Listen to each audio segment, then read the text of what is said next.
जय श्री कृष्ण। मैं हूँ मुनीश शुक्ल।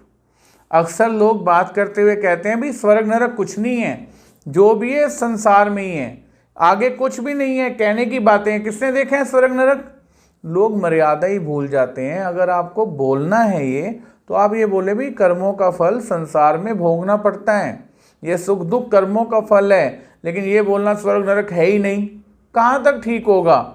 आप देखो, सबसे पहले एक गाना आया था, सजन रे झूठ मत बोलो, खुदा के पास जाना है, न हाथी है न घोड़ा है, वहाँ पैदल ही जाना है। ये गाना भी बता रहा है कि हमें एक दिन ऊपर जाना है, खुदा के घर जाना है, भगवान के घर जाना है। आप देखिए, अगर आप महाभारत पढ़ेंगे ना, कभी भागवत सुनेंगे, तो आपको पता चलेगा युधिष्ठिर जी 7 दिन कलयुग में रहे परीक्षित को राज्य देने के लिए। उन्होंने कुछ खाया पिया भी नहीं, लेकिन रहने मात्र, श्वासोश्वास सांस लेने के कारण देवताओं ने उन्हें कलयुग में 7 दिन बिताने पर नरकों के दर्शन कराए। दूसरी तरफ आप देखेंगे वैकुंठ लोक, जहाँ विष्णु रहते हैं, कहते हैं वहाँ के जो द्वारपाल हैं जय विजय, सनक सनंदन के श्राप के कारण, ब्रह्मा के पुत्रों के श्राप के कारण वो 3 बार कर्म भूमि मृत्यु लोक में जन्म को प्राप्त हुए। पता चलता है वैकुंठ लोक है।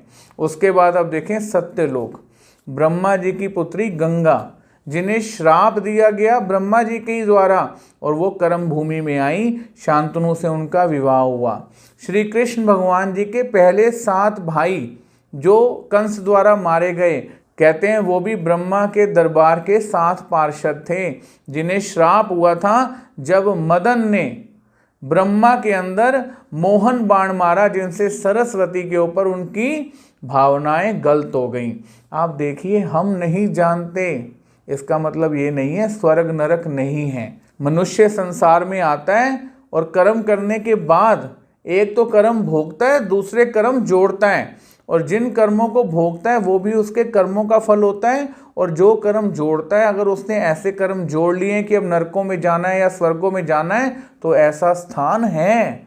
भगवान श्री कृष्ण स्वयं श्रीमद् भगवद गीता में कह रहे हैं, जन्म कर्म च मे दिव्य एवं यो वेति तत्वता त्यक्त्वा देह पुनर्जन्म नैति मामेति सो अर्जुना। भगवान कहते हैं, अगर तुम जन्म कर्म की दिव्यता को मेरी जान जाओगे ना कि ईश्वर कौन है, कृष्ण भगवान, तो त्यक्त्वा देह, इस शरीर को छोड़ने के बाद तुम्हारा दोबारा जन्म नहीं होगा। अब शरीर छोड़ रहे हैं तो दोबारा जन्म किसका होना है? अक्सर लोग क्या कहते हैं, एक दिन हम मर जाएंगे, एक दिन हम मर जाएंगे। अरे भाई, हम कभी नहीं मरेंगे, ये शरीर नष्ट होगा।